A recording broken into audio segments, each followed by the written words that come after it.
আমার প্রিয় ছাত্রছাত্রীরা, আজকে তোমাদের আমি ক্লাস 7-এর হাইলাইটস বইটির যে পেজ নাম্বার 75 তার যে ট্রান্সলেশনের এক্সারসাইজটি আছে, দেখো বাংলা লেখা আছে 1 থেকে 14। এগুলোকে ইংলিশের ট্রান্সলেশনটি আমি এই খাতাটিতে পুরোটাই কভার করে দিয়েছি 1 থেকে 14 পর্যন্ত।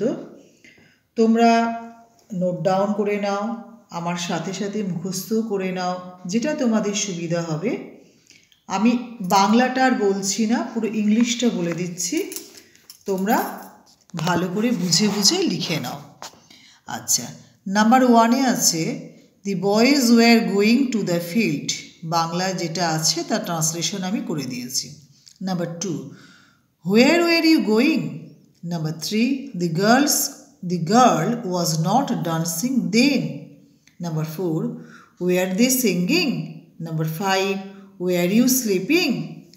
Number 6, Bapi was not studying.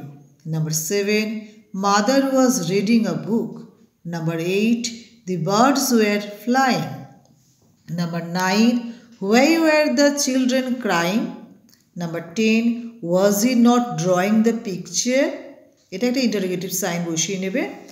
Number 11, were the girls playing in the field?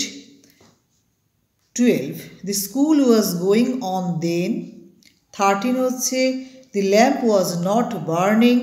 14 হচ্ছে I was doing the sum yesterday morning.